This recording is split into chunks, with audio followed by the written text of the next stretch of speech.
तुम्ही दिवसभर सोशल मीडियावरती बोंबलत फिरता की जरांगे असा जरांगे तसा, तुम्ही सोशल मीडियावरती काही पण बोलता जरांगे पाटलांबद्दल. मला सांगा तुमचं घर नेमकं कोणावर चालतं? तुम्हाला कोण देतं पाकिट? तुमचं घर कशावर चालतं महाराष्ट्राला कळू देत एकदा.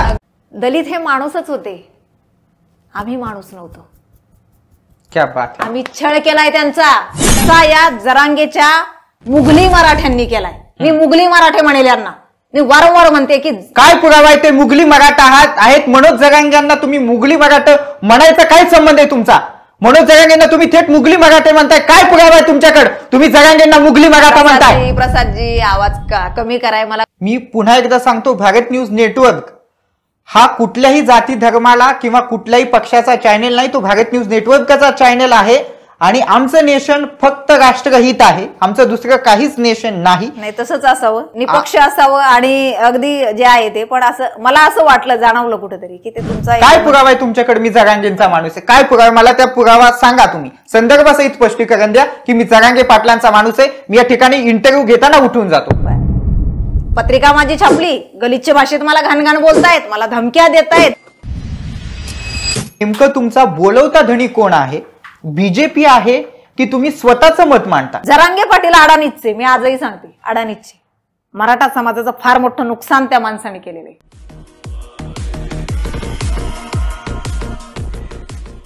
नमस्कार, मी RJ ऋषी शेलार आणि आपण पाहताय भारत न्यूज मराठी HD. चर्चा तर होणारच मध्ये आपलं स्वागत. या कार्यक्रमाचे प्रस्तुत करता hotel Vitthal Kamat in association with Vaishali caterers and decorators, go powered by red label natural care. आज आपल्यासोबत चर्चा तर होणारच मध्ये आहेत संगीता वानखेडे. आज आपण त्यांच्याशी धडक आणि बेधडकपणे बातचीत करणार आहोत. संगीता वानखेडे नेमक्या कोण आहेत? त्या मनोज जरांगेंच्या विरोधात का बोलतात? त्या मराठा आरक्षणाला विरोध का करतायत? आज आपण कधीही न पाहिलेली संगीता वानखेडे आणि या इतर सगळ्या प्रश्नांची ज्या महाराष्ट्राच्या मनामध्ये हे सगळे प्रश्न पडतात, त्या सगळ्या मुद्द्यांवरती आज आपण संगीता वानखेडेंशी चर्चा तर होणारच मध्ये बातचीत करणार आहोत. संगीताजी, तुमचं भारत न्यूज मराठीच्या चर्चा तर होणारच्या या विशेष पॉडकास्टमध्ये स्वागत. नमस्कार. नमस्कार. जय जिजाऊ, जय शिवराय, जय भीम, जय हिंदू राष्ट्र. संगीताजी, तुमच्याकडे बघून खरंच खूप इन्स्पिरेशन येतं. आता तुम्ही जय हिंदू राष्ट्र म्हणालात, जय भीम म्हणालात, जय शिवराय म्हणालात, जय जिजाऊ म्हणालात. तुम्ही 18 पगड जातींना सोबत घेऊन वावरता. क्या बात आहे. संगीताजी, माझा तुम्हाला पहिला प्रश्न असेल, प्रत्येकाचं बालपण हे निरागस असतं आणि असं म्हटलं जातं, लहानपण देगा देवा मुंगी साखरेचा रवा. आपल्या तमाम प्रेक्षकांना जाणून घ्यायला आवडेल की आपलं बालपण कुठे आणि कसं गेलं? माझं बालपण हे बुलढाणा जिल्ह्यामध्ये चिखली तालुका आहे. चिखली तालुक्यामध्ये एक छोटंसं खेडेगाव आहे, करवंड गाव. या गावामध्ये माझा जन्म झालेला आहे आणि अत्यंत हालाकीच्या परिस्थितीमध्ये माझा जन्म झाला. ज्या घरामध्ये माझा जन्म झाला त्या घरामध्ये 18 विश्व दारिद्र्य. ज्या घरामध्ये माझा जन्म झाला त्या घरामध्ये परिस्थिती इतकी बिकट होती की एक वेळचं जेवण भेटणं सुद्धा मुश्किल होतं. माझ्या घरामध्ये अक्षरशः माझ्या 2 बहिणी अगोदर होत्या, माझे 2 काका, माझ्या 3 आत्या, माझे बाबा, माझी आई, आजी आजोबा, अशी जॉईंट फॅमिली होती आमची. या घरामध्ये माझा जन्म झाला. ज्या वेळेला मी आईच्या पोटामध्ये होते त्यावेळेला माझ्या अगोदर 2 बहिणी अगोदरच होत्या आणि माझा 3रा नंबर. त्यामुळं घरच्यांना सगळ्यांना अपेक्षा होती की आता मुलगा व्हावा आणि मी मुलगी म्हणून जन्माला आली. खरं त्यावेळेचा काळ फार वेगळा होता की वंशाला हा दिवा हवाच. निश्चितच. आणि अगदी मराठा समाजामध्ये मी जन्माला आलेली त्यामुळं अगदीच ते होतच की मुलगा हा हवाच, वंश मुलगाच चालवणार, ही त्यावेळेची अगदीच ती मानसिकता होती प्रत्येकाचीच.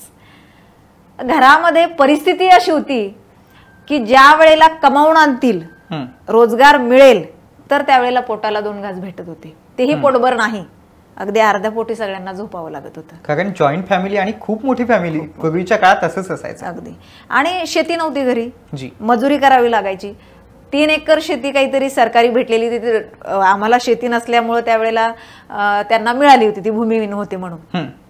ती डोंगर पोखरून त्या कोरडवाहू मध्ये किती पिकणार ते?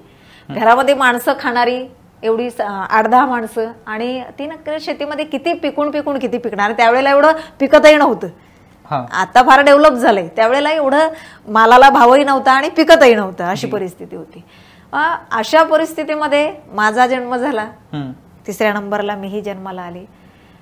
अक्षरशः माझा जन्म झाला त्यावेळेला तो जो जन्माचा किस्सा आहे माझा, ती आई माझी अजूनही सांगताना तिच्या अंगावर शहारे येतात आणि खूप रडती ती.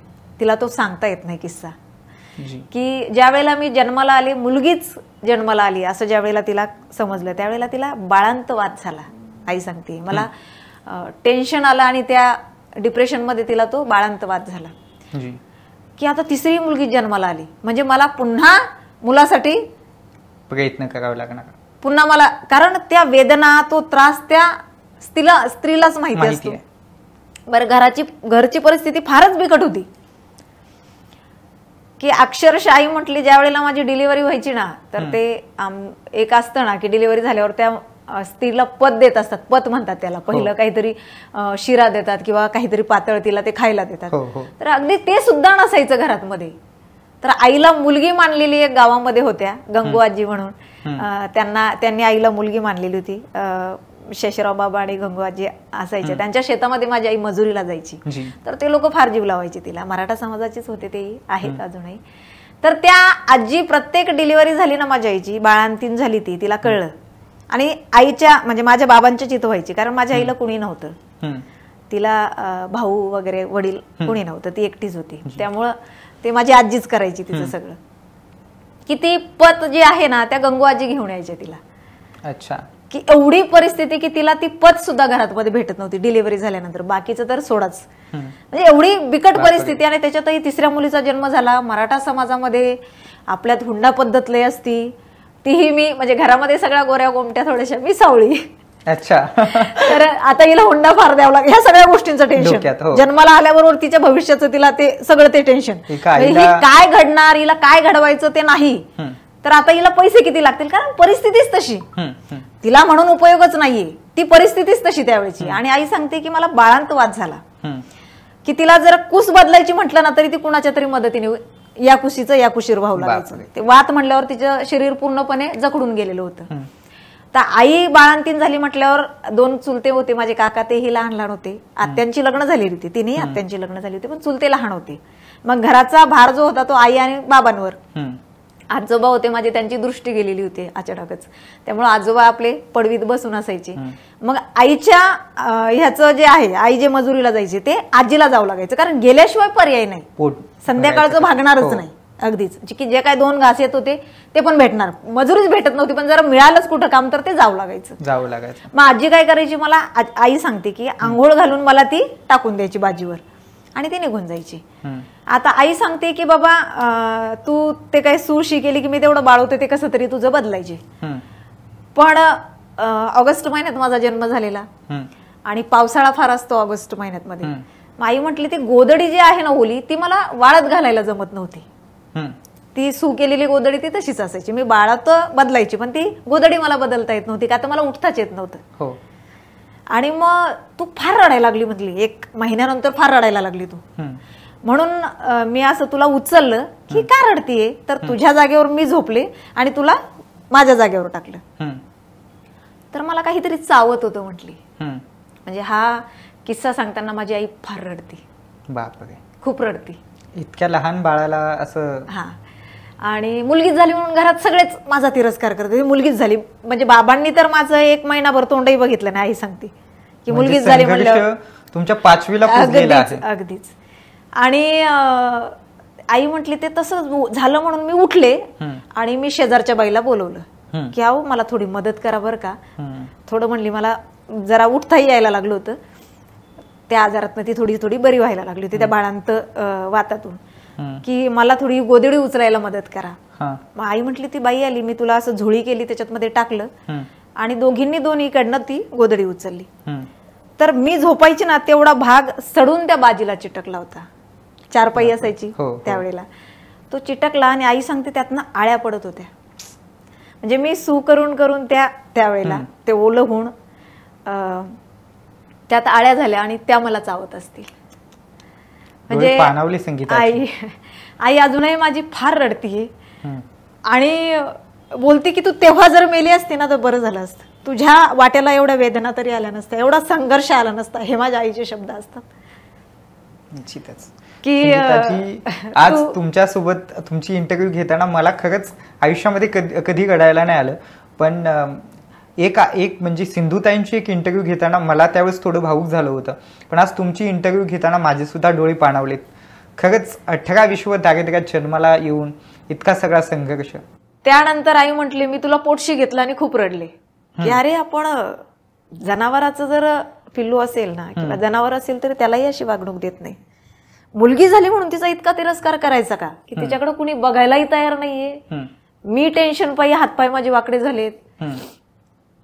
आई म्हणती, सांगते तो किस्सा की मी ती गोधडी जाळून टाकली. आजी घरी आली त्यावेळेला खूप घाबरली की मुलगीच झाली म्हणून हिनं काही केलं का, धुपट निघत होतं म्हटली. आमचं छपराचं घर होतं, छपरातनं ते धूर निघत होता. मी ती गोधडी जाळली घरातच, तर पावसाळा होता त्यामुळे म्हणली मी घरातच ती थोडे थोडे तुकडे करून त्याची ती जाळून टाकली. मग आजी पळतच आली, तिला दुरूनच तो धूर दिसला की हिनं काही केलं काय, तिसरी मुलगीच झाली म्हणून. पहिला असायचं ना असं.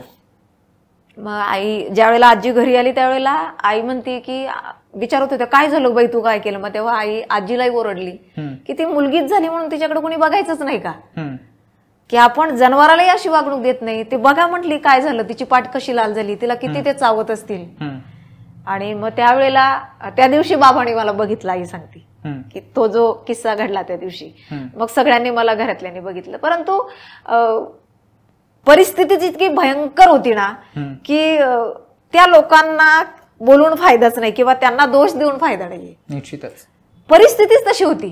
सिच्युएशन म्हणजे संपूर्ण समाजामध्ये हीच मानसिकता होती आणि अजून पण आहे. मुलींच्या बाबतीत अजून पण ही मानसिकता आहे संगीताची. विश्रांतीनंतर तुमच्या सगळ्याचं पुन्हा एकदा स्वागत.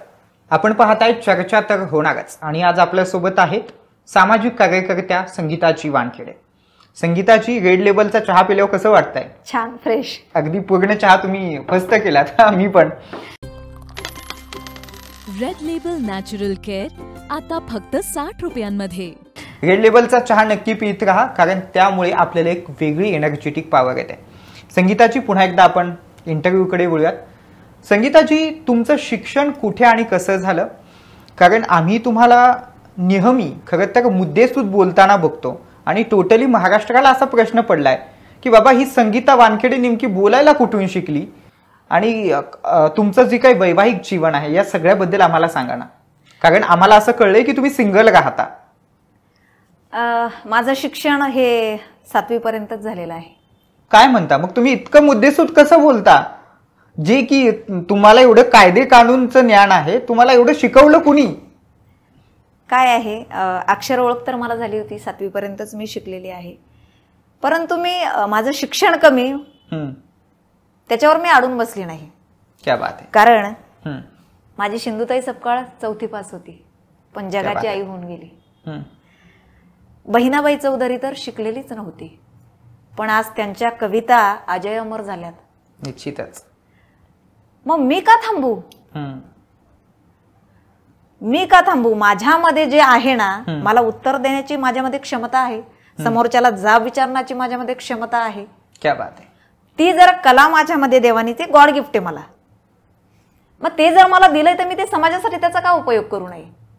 मी वाचन जास्त केलं. मला या माध्यमातनं माझ्यासारख्या ज्या सिंगल मदर आहेत किंवा ज्या कमी शिकलेल्या महिला आहेत, मला त्यांना विनंती करायची आहे की स्वतःला कमी लेखू नका. सगळ्यात महत्वाचं, तुमच्यामध्ये जे आहे ना ते गुण तुम्ही बाहेर काढा. तुम्ही कूक असाल छान, त्याच्यामध्ये तुम्ही पारंगत व्हा. कुणाला शेती येत असेल चांगली, त्याच्यामध्ये तुम्ही घाबरू नका, थांबू नका आणि ठामपणे तुमच्या भूमिका मांडा. माझं शिक्षण कमी आहे, मला बोलता येणार नाही का, किंवा माझी मायबोली वेगळी आहे, तुम्हाला जी भाषा येते त्याच्यामध्ये तुम्ही प्रेझेंट व्हा, त्याच्यामध्ये तुम्ही मांडा, स्वीकारतील. फक्त तुम्ही मांडत राहा. मला या ठिकाणी एक शांताबाईंच्या ओळी आठवल्या.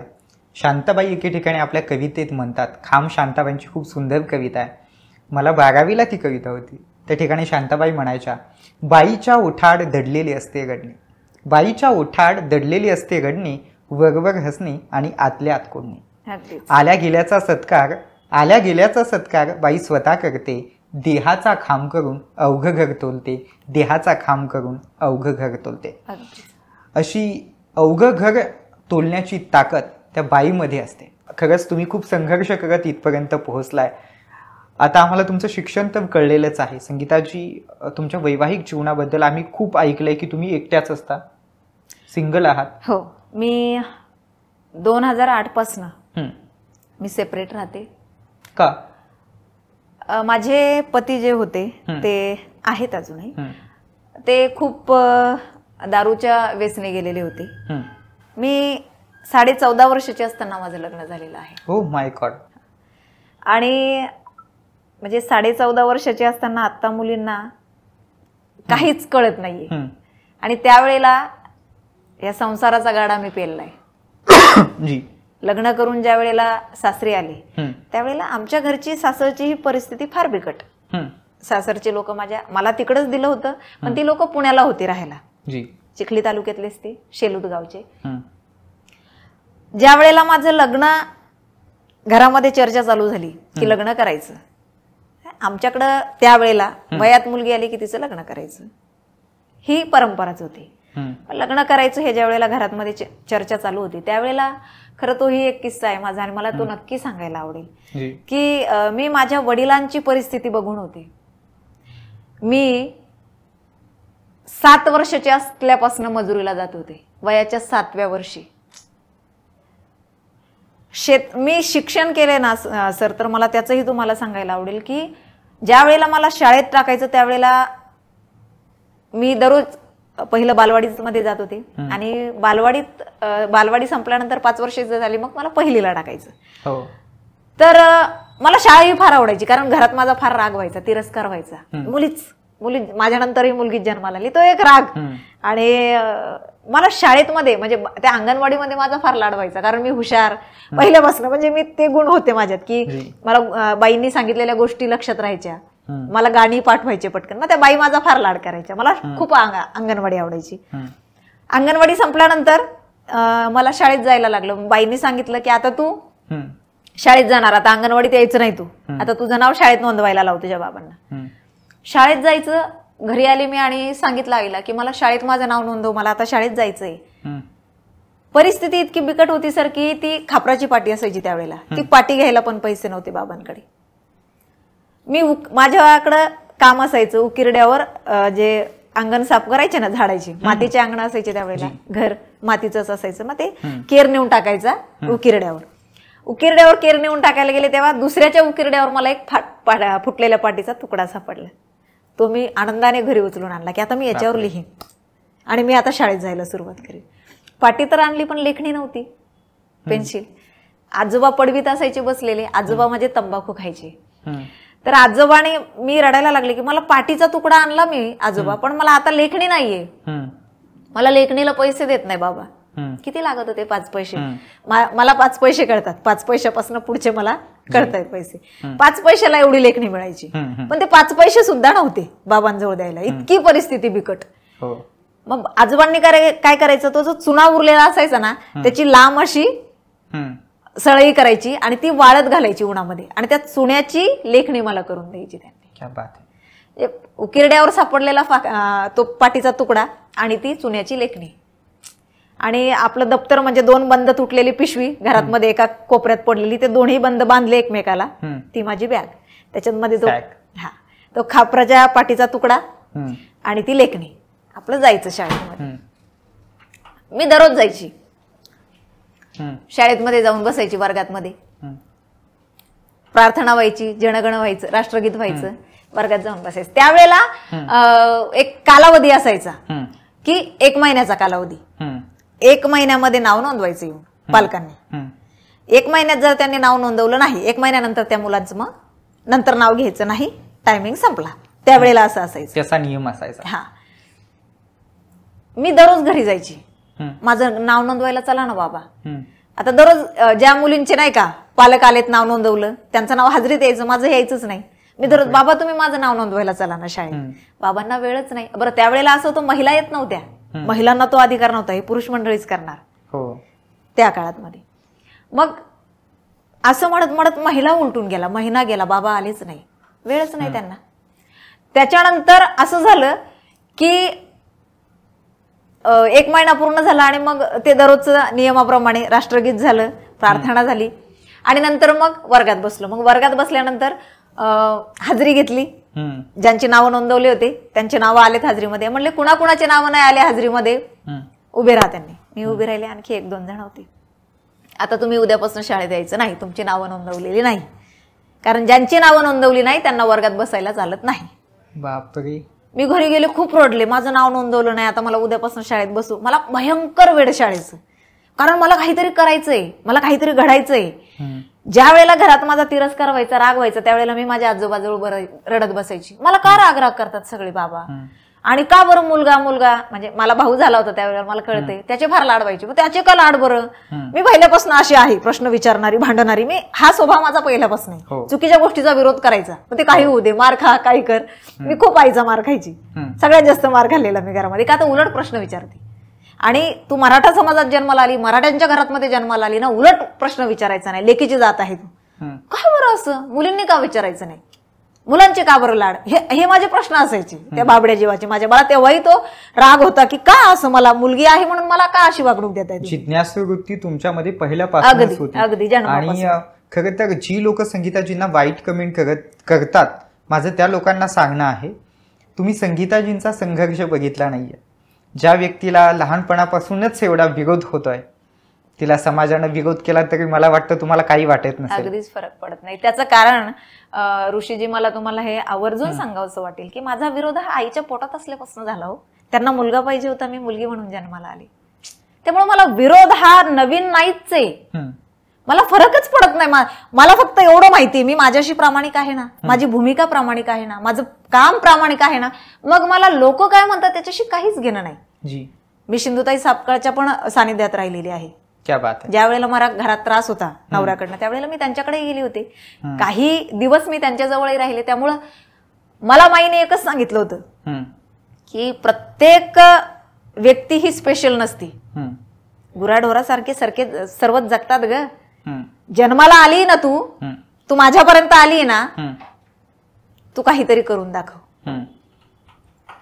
तू गुराढोरांसारखं जगू नकोस. मी जगले नाही, मी आज गुराढोरांसारखे जगले नाही, मी माणूस म्हणून जगले. आणि मी या समाजाला आहे ना प्रवृत्त केलं की मला माणूस म्हणून बघा.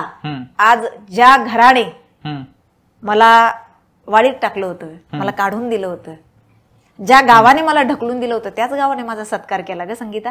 हे मला माईने सांगितलं होतं. त्यामुळं लक्षात ठेव, झुकायचं नाही. तू योग्य आहे ना, माघार घ्यायची नाही.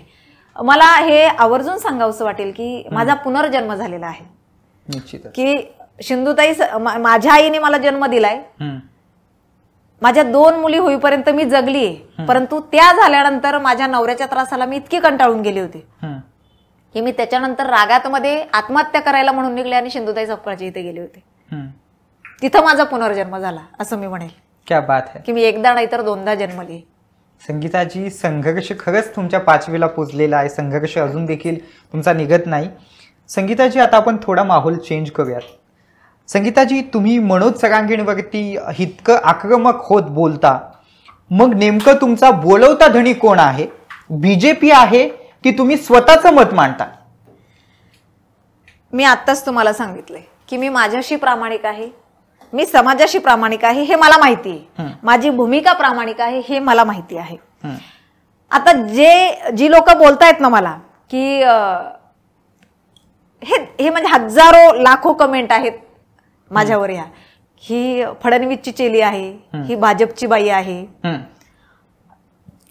दररोज हजारो हे आरोप माझ्यावर होत असतात. ही पाकिटबाज बाई आहे, हिला पैसे दिलेले आहेत बोलायला. मला हे सांगावंसं वाटेल आज जनतेला. मी अजूनही भाड्याच्या घरात राहते. माझ्याकडे 4 व्हीलर नाहीये. मी इथं तुमच्या ह्याच्यापर्यंत आहे ना ओला रिक्षा करून आले. 4 व्हीलर नाही माझ्याकडे. बघितलं मी ते. बरोबर ना. मग मी जर माझ्याकडे जर पैसे असते, मला जर पैसे दिले असते, मी का माझे हाल करून घेईल असे? बरोबर आहे ना. माझ्या या कामामुळे तुम्हाला सांगते, मला इतका त्रास होतोय पण मी माझं काम सोडत नाही. मला महिन्याला म्हटलं तरी फ्लॅट बदलावा लागतो.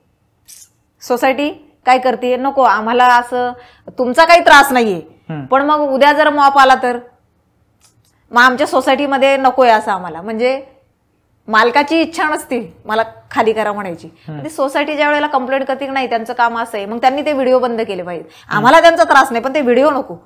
किती बंधनं मला सांगा. अभिव्यक्ती स्वातंत्र्य आहे, मी त्याचा अगदी पूर्णपणे उपभोग घेते. अभिव्यक्ती स्वातंत्र्याचा माझं मत मांडण्याचा मला अधिकार आहे. मला जर संविधानाने माझं मत मांडण्याचा अधिकार दिलाय आणि मला माहिती माझं मत जे मी मांडते त्यातनं समाजाची कुठेतरी दिशाभूल होताना थांबतीये किंवा समाजाला मी जागृत करण्याचा प्रयत्न करते, तर मी का नको माझं मत मांडू? मी मांडत राहणार. काय फरक पडत नाही. विंचवाचं बिराड पाठीवर. निश्चितच. आणि मी ज्या वेळेला या क्षेत्रात उतरले ना तेव्हाच मी फकीर झालेली आहे. माझं मरण मी तळहातावर घेऊन फिरते. मी हे मला माहिती होतं की मला महिन्यात फ्लॅट खाली करावं लागेल, मला 2 महिन्यात करावं लागेल घर खाली. माझी तयारी आहे ती. मग मी माझे हाल का करून घेईल मला सांगा ना. मी माझं स्वतःचं घर घेऊ शकत नाही. मला जर पैसे देतील बीजेपी वाले तर ते काय मला 1 अन् 2 रुपये तर देणार नाही, 1000 आणि 5000 तर देणार नाही. बरोबर ना. तेवढ्यासाठी तर मी काम करणार नाही. मला ते लाखोच्या करोडोच्याच याने देतील पैसे, मग मी घेईल ना. माझं घर घेईल, मी गाडी घेईल. का बरं नाही माझ्याकडे?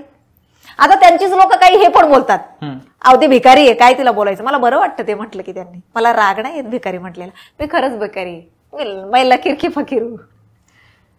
मला अजिबात राग नाही त्या गोष्टीचा. मी खरंच भिकारी आहे, समाजासाठी जगते मी आणि मला आनंद आहे त्याच्याचा. संगीताजी, कधी असं नाही वाटत आपल्याला 2 मुली आहेत आणि मुलींच्या लग्नाला नडेल किंवा कारण तुम्ही खूप विरोध करता आणि तुम्हाला खूप वाईट कमेंट असतात आणि मग असं नाही वाटत की आपल्या मुलींच्या लग्नाला लोक आपल्या मुलींशी लग्न नाही करणार, असं कधी मनात प्रश्न नाही वाटत?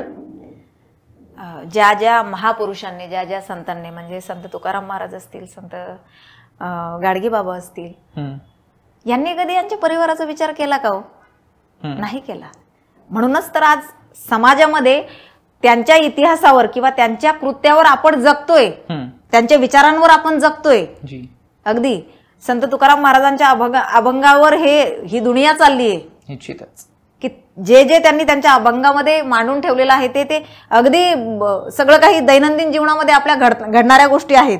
आपण कसं वागलं पाहिजे, काय वागलं पाहिजे, चुकीचं काय आहे, बरोबर काय, हे अगदी त्यांनी मांडलेलं आहे. ते मांडत असताना त्यांनाही फार त्रास झाला. त्यांनीही कधी मुलांचा विचार केला नाही, त्यांनी कधी बायकोचा विचार. भांडणं व्हायची, बरोबर ना. जिजाबाईंची आणि त्यांची भांडणं व्हायची ह्याच्याहूनच की अरे तू लेकरं बाळ, तुला काही आहे की नाही बायको, किती भांडणं करायच्या त्या दररोज. परंतु त्यांनी सोडलं का त्यांचं काम? नाही. अगदी गाडगे बाबा ज्या वेळेला कीर्तन करत होते त्यांना त्यांचा मुलगा गेला होता आणि त्यांना एक जण सांगायला आला की तुमचा मुलगा गेला. त्यावेळेला गाडगे बाबांचे शब्द होते, मुलं होतील कोट्या कोटी, काय रडू एकट्यासाठी. क्या बात आहे. झाल्यात मुली, माझं कर्तव्य होतं त्यांना शिक्षण द्यायचं, मी ते दिलंय. आणि मी माझ्या मुलींनाही सांगितलेलं की माझ्या कामाच्या मध्ये बेटा तुम्ही पडायचं नाही. सगळ्यात महत्वाचं मला इथं ऋषीजी तुम्हाला हे आवर्जून सांगावंसं वाटेल की माझ्या लेकी इतक्या गुणी आहेत ना. एक माझी मोठी आहे ती आता 21 पूर्ण झालं, तिला 22 लागलंय. छोटी आहे ती 18 वर्षाची पूर्ण झाली. माझ्या लेकी म्हणजे माझी ऊर्जा आहे, त्या मला थांबूच देत नाही, कधी मला हारूच देत नाही. कधी कधी ना मला कंटाळा येतो, खरं सांगते मी. होतं, मी माणूस आहे ना हाडामासाचा. कधी कधी होतं असं की मला नाही करायचं, मी इतकं का समजून घेत नाही समाज. त्यावेळेला माझ्या लेकी रात्रभर मला समजवत असत, ते मम्मा नाही नाही थांबायचं नाही, तू ही आमची मम्मीच नाहीये, तुझी आत्ता भूमिका मांडली ना, तू नाहीये. आमची मम्मी तीच आहे जी समाजाच्या न्याय हक्कासाठी लढतीये. निश्चितच. आमचा म्हणजे मला कधी कधी वाटतंय माझ्या लेकरांनाही, शेवटी आई आहे मी, वाटतं मला माझ्या लेकरांनाही त्रास होते, मग मी थोडं थांबू का. आणि त्यावेळेला माझ्या लेकी सांगत असतात मला, अजिबात थांबायचं नाही, थांबलेली मम्मी आमची नाही, तू जो वसा घेतलाय ना तो सोडायचा नाही. क्या बात आहे. अशी सपोर्टिंग जर फॅमिली असेल तर माणूस निश्चितच पुढे जाईल. संगीताजी, तुम्ही मराठा समाजाच्या असून देखील मराठा समाजाला विरोध करता. तुम्हाला वाटत नाही मराठ्यांना आरक्षण मिळावं? एकतर आरक्षण मिळालेलं आहे, परंतु तरी देखील तुम्ही म्हणता की आरक्षण अजून कन्फर्म नाहीये. काय नेमकं, काय हे नेमकं कशामुळे होतं? खरंच आहे, आता त्यांच्यासोबत जे माणसं होते, अगदी वकील टीम असेल त्यांची, अभ्यासक असतील मराठा आरक्षणाचे, मी तर गेल्या 2 वर्षापासून ओरडतीये की तुम्ही ज्यातनं मागताय शक्यच नाही, तुम्ही जे म्हणता ना, मला तुम्ही मगाशी पण बोललात की तुम्ही मनोज जरांगेंना विरोध करता, मराठा समाजाला विरोध करताय. मी का करेल मराठा समाजाला विरोध? मी पण मराठा आहे ना. मलाही वाटतं ना मराठा समाजाला आरक्षण मिळायलाच हवं, तो त्यांचा अधिकार आहे. परंतु आपल्या देशाला संविधान लागू आहे हेही आपण विसरता कामा नये. जे आहे ते, अरे जे कायद्यात बसेल ते घ्या ना. जे कायद्याबाहेर आहे ते तुम्हाला कसं मिळेल? मला एक छोटंसं उदाहरण सांगावंसं वाटेल इथं. मी ते वारंवार माझ्या क्लिपमध्ये सांगितलेलं आहे ऋषीजी, खूप वेळा माझ्या व्हिडिओमध्ये. मला वाटतं दररोज म्हटलं तरी तो पार्ट मी सांगत असते आणि बऱ्याच लोकांना त्याच्यामुळे तो पटलेला आहे. जे आपल्याला हे लोक मागतायत की ओबीसी मधनं आम्हाला होय. ओबीसीला किती आरक्षण आहे हो? 19%. 19% किती जाती आहेत? 376. आपली एक त्याच्यात जाणार 377. आपल्याला ईडब्ल्यूएस मधनं दिलं होतं ना केंद्र सरकारने, स्वतंत्र आरक्षण दिलं होतं आपल्याला. आणि त्यातनं आपल्याला 8% लाभ होत होता मराठ्यांना. राजकीय लाभ होत नसेल, नको होऊ देऊ.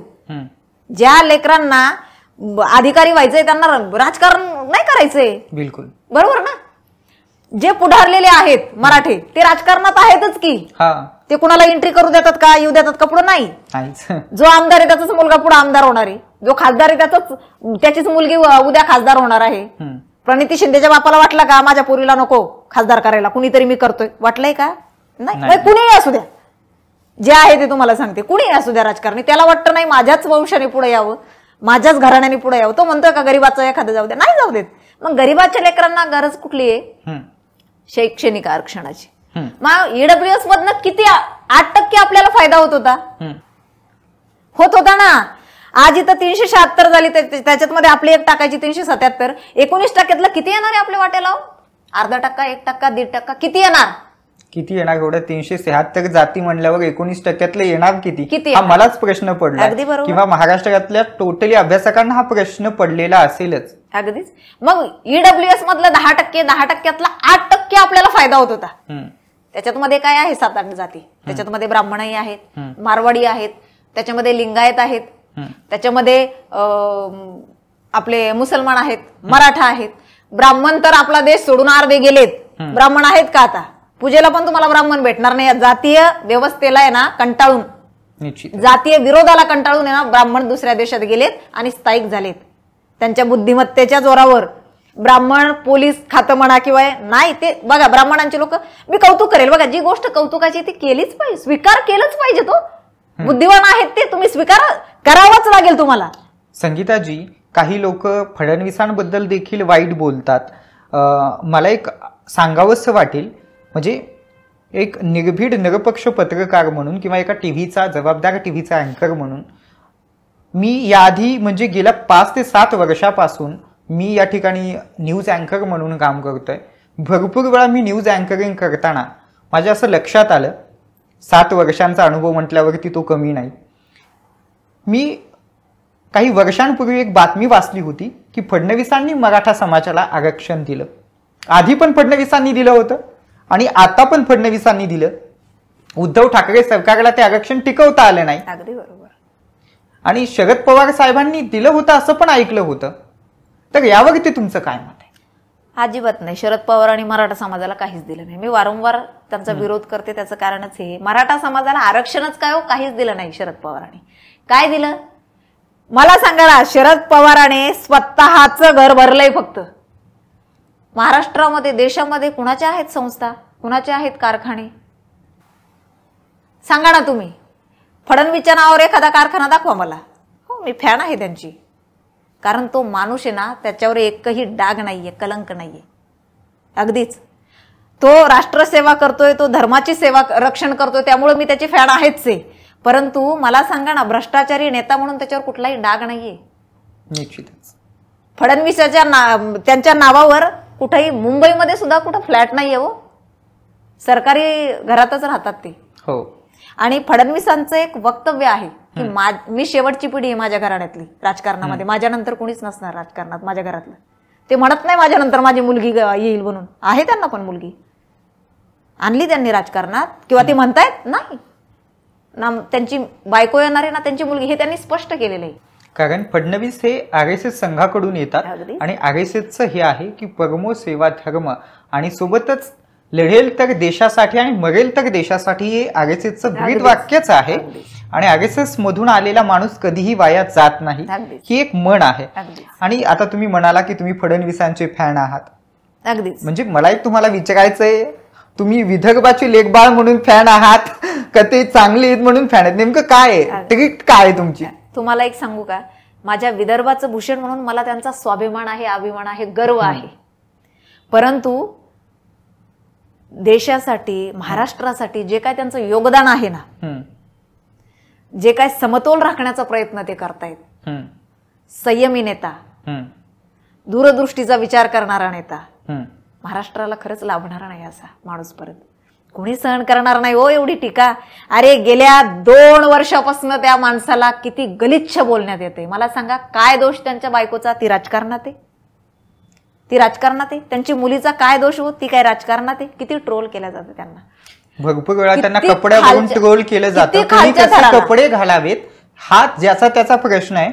आणि तो फडणवीसांनी, मला असं वाटतं फडणवीसांनी एक लग्नाच्या वेळेसच त्यांनी सांगितलं होतं, तू तुझ्या पद्धतीने, मी माझ्या पद्धतीने, तू माझ्याकडे येऊ नको, मी तुझ्याकडे येत नाही, मी तुला 1 रुपयाही मागणार नाही. त्यामुळे मला वाटतं या जनतेने देखील फडणवीसांच्या म्हणजेच मुख्यमंत्र्यांच्या पत्नीला ट्रोल करणं जरा सोडावं.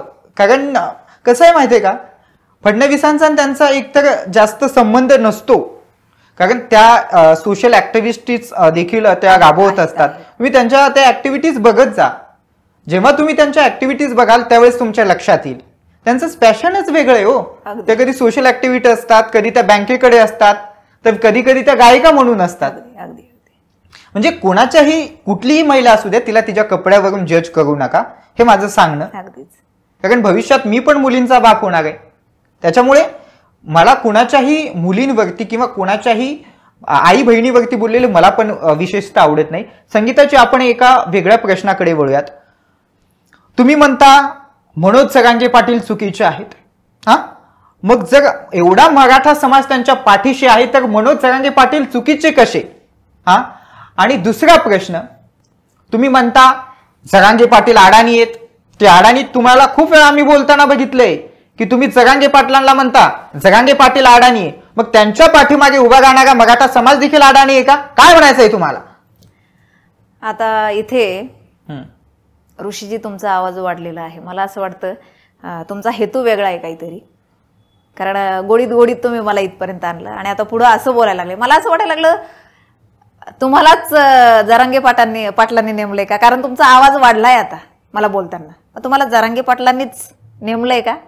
नाही, संगीताची माझा आवाज बोलताना तसाच असतो. मी कधी हळू बोलतो, कधी चढ. एक टीव्ही अँकर म्हणून कुठल्या बातमीला कुठला फ्लो द्यायचा तो माझा असतो. आणि असं तुम्हाला वाटत असेल मी जरांगे पाटलांचा, त्यांचा आणि माझा कुठलाही संबंध नाहीये. बरं, ठीक आहे. याही प्रश्नाचं तुमच्या उत्तर देते मी, हरकत नाही. पण मला तुमचा जो एक ऑरा असा वाढलाय आवाज तुमचा, तर मला असं वाटलंय कुठंतरी की काय तिकडनं तुम्ही मला गोडीत बोलवलं इथं आणि असं काही प्लॅन आहे का तुमचं, असं मला वाटलं. नाही, तसा आमचा मुळात प्लॅन नाही. मी पुन्हा एकदा सांगतो, भारत न्यूज नेटवर्क हा कुठल्याही जाती धर्माला किंवा कुठल्याही पक्षाचा चॅनेल नाही, तो भारत न्यूज नेटवर्कचा चॅनेल आहे. आणि आमचं नेशन फक्त राष्ट्रहित आहे, आमचं दुसरं काहीच नेशन नाही. तसंच असावं, कारण निपक्ष असावं आणि अगदी जे आहे ते. पण असं मला असं वाटलं, जाणवलं कुठेतरी की ते तुमचा काय पुरावा आहे तुमच्याकडे मी जरांगेंचा माणूस आहे? काय पुरावा? मला त्या पुरावा सांगा तुम्ही, संदर्भासहित स्पष्टीकरण द्या की मी जरांगे पाटलांचा माणूस आहे. मी या ठिकाणी इंटरव्ह्यू घेताना उठून जातो. मी दुसरा अँकर बोलवतो तुमची इंटरव्ह्यू घ्यायला. 10 अँकर आहेत आपल्याकडे. बरं, तुमच्या प्रश्नाचं उत्तर देते मी. तुमचा आवाज वाढल्यामुळे मला वाटलं ना तसं. तुम्ही जो आवाज वाढवला एकदमच की तुम्ही का त्यांना म्हणताय, देते ना त्याचं उत्तर मी. तुमच्या एका प्रश्नाची 10 उत्तर आहे माझ्याकडे. मी संगीता वानखेडे, एवढं लक्षात ठेवा. तुम्ही म्हणताय ना की जरांगे पाटलांना तुम्ही अडाणी म्हणताय तुम्ही, मग इतका समाज का त्यांच्या मागे? जरांगे पाटील अडाणीच आहे, मी आजही सांगते अडाणीच. मराठा समाजाचं फार मोठं नुकसान त्या माणसाने केलेलं आहे, फार मोठं नुकसान. की जे EWS घालवलं ना, त्याच्यातनं हजारो मुलांच्या भविष्य घडत होते. आज ते थांबलंय. त्यातनं याचं ईडब्ल्यूएसचं मेरिट फार कमी हो. जेव्हा मराठा तुम्ही काढलाय त्यातनं ईडब्ल्यूएस ना ईडब्ल्यूएस मधनं बाहेर काढलाय त्यावेळेला कोणाची संख्या वाढली त्याच्यामध्ये? मुसलमानांची. अगदी आज मी इथं स्पष्टपणे सांगते आणि जबाबदारीने सांगते, त्याच्यामध्ये फक्त एकाच जातीची संख्या वाढली, ती म्हणजे मुसलमानांची. मी आत्ता मगाशी सांगत होते तुम्हाला की ब्राह्मण समाज हा गेलाय आपल्या देशातनं, नाहीये. नाही, तुम्ही आता मुसलमानांचं म्हणताय. मला एक सांगा, आता मध्ये आंदोलन झालं, मुंबईला आंदोलन झालं, मग जरांगे पाटलांच्या आंदोलनाला मुसलमानाचे लोक भाकरी कस काय पाठवतात? त्याचं उत्तर द्या संगीताजी. मग आता त्यांचा फायदा झाला ना, ईडब्ल्यूएस मधनं कुणाचा फायदा झाला? मुसलमानांचा फायदा झाला. मग ते भाकरी नाही, ते सगळंच पुरवतील की, सगळंच पुरवतील. कारण त्याच्यामधनं आता 8% फायदा हा मुसलमानांचा आहे, 2% इतर जातींचा. कारण 8% फायदा कुणाचा होत होता? मराठा समाजाचा. मराठा समाजाची 8% मुलं त्याच्यामध्ये भरती होत होती. बघा तुम्ही मेरिट, ईडब्ल्यूएसचं मेरिट बघा आता तुम्ही, ओबीसीचं मेरिट बघा आता तुम्ही. मराठा समाज सगळीकडनं वगळला गेलाय, त्याला अगदी छान पद्धतीने काढलं गेलं. आणि आता मी तुम्हाला हेही सांगते की तुम्ही म्हणता ना की त्यांच्या मागे येणारा समाज पण अडाणी आहे का? त्यांच्या मागे येणारा समाज आहे ना, हा फार हुशार आहे. जबाबदारीने सांगते मी, चालाक आहे आणि हुशार आहे त्यांच्या मागे येणारा समाज. कारण तो कोण आहे? त्यांनी एका दगडाला शेंदूर फासवलाय आणि बसवलाय तिथं, लक्षात ठेवा. आणि काय केलंय? हे हुशार मंडळी. स्पष्ट बोला तुम्ही, अगदी स्पष्ट बोला, अगदी बिनधास्त बोला. ही जी मंडळी आहेत महाराष्ट्राला, अगदी ही जी मंडळी आहेत ना, ही शरद पवार गटाची आहेत. तुमच्याकडे काय पुरावा आहे? किती शरद पवार गटाची मंडळी? पुरावा तुम्ही सादर करा, आम्ही मानू. ती लोक शरद पवार गटाचे आहेत ही मी लगेच मानेल. बोला तुम्ही, पुरावा द्या. देते ना, पुरावे आहेत ना, हजारो पुरावे आहेत. सोशल मीडियावर बघा, तुम्हाला कधी जरांगे कुठल्या याच्यामध्ये बोलताना दिसला क्लिपमध्ये शरद पवारांच्या विरोधात? 2 वर्षात मध्ये नाही तर त्याच्या अगोदरच्या पण क्लिप बघा. जरांगे पाटलांनी ना उदेच केलेला आहे शरद पवाराचा. शरद पवाराला सर्वोच्च नेता मराठ्यांचा काय केलंय आणि मराठ्यासाठी काय केलं शरद पवारांनी मराठ्यांसाठी? का बरं तो सर्वोच्च नेता? आणि ज्या वेळेला फडणवीसांची वेळ येते त्यावेळेला त्याला गलिच्छ शिव्या दिल्या जात आहेत. जो समाज याच्या मागे आहे ना, जो मॉप याच्या मागे आहे ना, जरांगेच्या मागे, त्या मुलांचं 2 वर्षा अगोदरचं आहे ना अकाउंट तुम्ही चेक करा. प्रत्येक मुलाचं फेसबुक असेल, इन्स्टा असेल, त्या अकाउंटला 2 वर्ष अगोदरच्या जर तुम्ही पोस्ट बघितल्या ना, शरद पवाराच्याच पोस्ट दिसतील. शरद पवार गटाचीच संपूर्ण लोक त्याच्या पाठीशी आहेत, बाकी कुणीच नाही, हे मी तुम्हाला सांगते.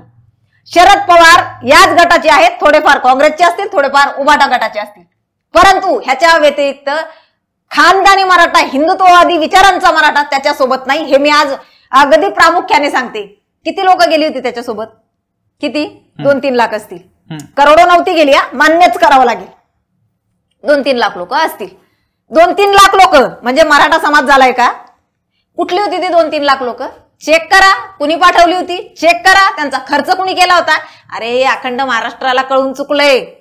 तुम्ही जरा मुंबईतला राडा बघितला ना, मराठा असा होता. छत्रपतींच्या मावळ्यांनी स्वराज्याच्या गवताच्या काडीलाही धक्का लागू दिला नाही. काय केलं हो मुंबईला जाऊन यांच्या मराठ्यांनी? 2 वर्ष झाले काय चालू आहे महाराष्ट्रामध्ये? मला सांगा, छत्रपतींनी परस्त्रीचा सुद्धा सन्मानच केला. 2 वर्षापासून महाराष्ट्र नासून ठेवला यांनी. 2 वर्षापासून ज्या महिला यांच्या, मी आजही सांगते, माझा विरोध मराठा समाजाला आरक्षण मिळालं. जरांगे पाटलांनी कुठल्या महिलेचा अपमान केला सांगा तुम्ही मला. आता ज्या वेळेला माझी मुलाखत झाली होती ना पहिली, माझी पत्रकार परिषद झाली होती पहिली पुण्यामध्ये, त्याच्यानंतर दुसऱ्या दिवशी त्यांना मीडिया विचारायला गेली की काल ते संगीता वानखेडे काहीतरी बोलली. कोणती आणि काय ती? आम्हाला माहित नाही का ती कशी ती? तिचं काढायचं का मग? आणि ती काय ती माहित नाही का? आता आहे ना आमचे पण 100-150, आता आहेत ना आमचे पण 10-20, बघा ना कशी करतात तिला. याचा अर्थ काय? त्यांचा व्हिडिओ आहे हा. ऋषीजी, पॉडकास्ट झाल्यानंतर तुम्हाला दाखवते, मी सेव्ह करून ठेवलेल्या आहेत त्यांच्या क्लिप. त्याच्यानंतर त्यांचा पण कुणीतरी आका असणार आहे ना, त्या आकाने सांगितलं हिच्याबद्दल बोलू नको. हिच्याबद्दल बोलला तू की काय करणार? मीडिया तुझ्याकडे येणार, तुला बोलणार, नंतर तिला जाऊन विचारणार. परत ती बोलली का तुझ्याकडे? तिला बोलायचंच नाही तू, मग तू तुझी माणसं सोड तिच्यावर. आज 2 वर्षापासून माझ्या मुलींना ट्रोल केलं जातं. घाण माझ्या मुलींचे फोटोवर कॅप्शन टाकल्या जातं. माझे फोटो एडिट केल्या जात आहेत. माझे फोटो वेगवेगळ्या पुरुषांसोबत लावल्या जात आहेत. ही महाराष्ट्राची संस्कृती जी या 2 वर्षात नाचवली ना, आतापर्यंत कुणीच बघितली नसेल अशी. किती भयंकर. इतकं कशासाठी? तुम्ही योग्य आहात ना, बोलू दे की मला. काय फरक पडतो तुम्हाला? तुमची जर भूमिका योग्य आहे ना, फरकच पडला नाही पाहिजेत. जसं मला पडत नाहीये. बघत असाल तुम्ही 2 वर्ष, स्वतः तुम्ही बघत असाल ना. तुम्ही जर सोशल मीडियावर आहात आणि तुम्ही जर अँकर आहात तर मला सांगा ऋषीजी, तुम्ही सुद्धा बघत असाल, बघितलं का नाही? आता काल परवा तर माझी पत्रिका सुद्धा आलेली आहे.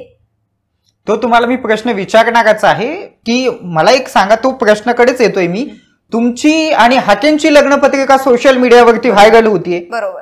हाकेंची तुमची सोशल मीडियावर पत्रिका व्हायरल होती. आता आम्हालाच प्रश्न पडलाय की लग्नाला जावं की काय बाबा, काय हे नेमकं? बरोबर आहे ना. मग ही महाराष्ट्राची संस्कृती आहे का? सांगा मला. ही महाराष्ट्राची संस्कृती आहे? अशा पद्धतीमध्ये कुठल्याही, मला काय म्हणायचंय ना, पक्षाने कुणाचा अपमान केला असणार आहे ना, कुठल्या गटाने कुणाचा अपमान केला असणार आहे, जसा या जरांगेच्या मुघली मराठ्यांनी केलाय. मी मुघली मराठे म्हणेल यांना. मी वारंवार म्हणते की काय पुरावा आहे ते मुघली मराठा आहेत? मनोज जरांगेंना तुम्ही मुघली मराठा म्हणायचा काय संबंध आहे तुमचा? मनोज जरांगेंना तुम्ही थेट मुघली मराठे म्हणताय. काय पुरावा आहे तुमच्याकडे? तुम्ही जरांगेंना मुघली मराठा म्हणताय. प्रसादजी, आवाज कमी कराय मला. ऋषिकेश, सॉरी ऋषिकेशजी, मला कळून चुकलंय. तुम्हाला खरंच जरांगेनेच पॅकेज दिलेलं असावं माझी मुलाखत घेण्यासाठी, असं मला तरी आता असंच वाटायला लागलं माझ्या पॉडकास्टसाठी. कारण नाही, जरांगेंनी आम्हाला काहीच दिलेलं नाही. तुम्ही आमचा फोन टॅप करू शकता, सगळं करू शकता. अहो, तुमच्या सगळ्या प्रश्नांची उत्तरं देणार मी, उठणार नाही मधून. तुम्ही किती आवाज वाढवा, मी तुम्हाला उत्तरं देणार. तुम्ही जितका आवाज वाढवाल त्याच्या 4 पट मलाही वाढवता येतो. ऋषीजी, मला सांगा, तुम्ही छत्रपतींच्या काळामध्ये छत्रपतींच्या मावळ्यांनी महिला भगिनींची अवहेलना केली का? हो, केली का? मला सांगा. नाही केली. बरोबर.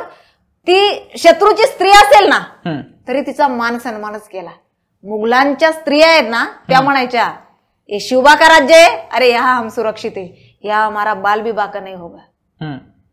एवढा विश्वास त्या शत्रूंच्या स्त्रियांना सुद्धा होता. शिवाजी महाराज तर एके ठिकाणी म्हणायचे, एक कुठली तरी महिला पाटलाची त्यांच्या पुढे पेश केली होती, त्यावेळेस शिवाजी महाराज म्हणले होते, अशीच सुंदर असती आमची आई रूपवती, आम्ही देखील सुंदर झालो असतो वदले छत्रपती. अगदी बरोबर, अगदी योग्य बोलला तुम्ही. मला सांगा, ज्या छत्रपतींनी प्रत्येक स्त्रीला माते समान बघितलं, अगदी रायबागण असेल, ती शत्रूसोबत आली होती शिवरायांचं राज्य हडप करण्यासाठी, शिवरायांवर स्वार होऊन युद्धासाठी आली होती. पण ज्या वेळेला ती तहामध्ये हारलीये त्यावेळेला काय झालं, ती छत्रपती शिवाजी महाराजांसमोर ती शरण गेली की मला माफ करा, माझ्या लेकरांसाठी मला करणं, माझं, मी विधवा आहे. त्यावेळेला काय केलं शिवरायांनी, तिला एक मुलूक दिलाय की हा आमच्या भाच्यासाठी. तिला चोळी बांगडी करून तिचा सत्कार केला. का तर तू जरी शत्रूच्या बाजूने आली असेल तरी तू शूरवीर आहे, तू वीरांगना आहे. आता तुम्ही मला सांगा, जरांगे मुघल कसे? तुम्ही जरांगेंना मुघलबाज म्हणता. मग आता मी हेच तर तुम्हाला सांगते ना, कशामुळे मुघलबाज? त्या प्रश्नाचं उत्तर द्या. तुम्ही विषय डायव्हर्ट करू नका. संगीताजी, अहो, मी तुम्हाला महाराष्ट्र बघतोय तुम्हाला. अगदीच, मी विषय डायव्हर्ट करत नाही.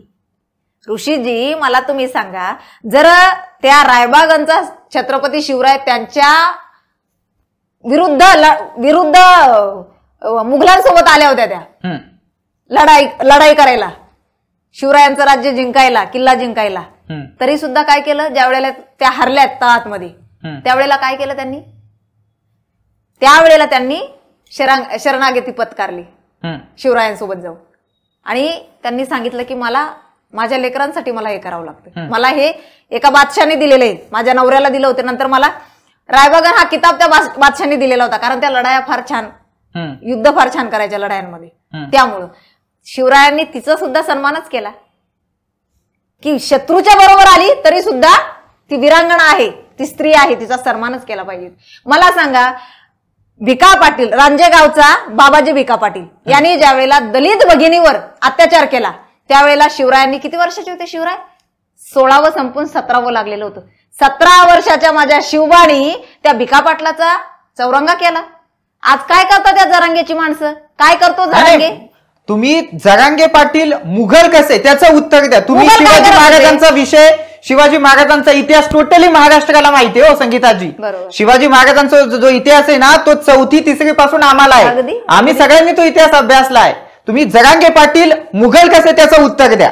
हेच तर मी सांगते ना. मग तुम्ही बघा ना छत्रपतींचा इतिहास. हे जर म्हणतायत की आम्ही शिवरायांचे मावळे आहोत, जरांगे जर म्हणतोय की मी शिवरायांचा मावळा आहे, मी मराठ्यांसाठी लढतोय, मला तुम्ही सांगा शिवरायांनी कुठं महिलांचा अपमान केलाय? महिलांचा अपमान केलाय तो मुघलांनी.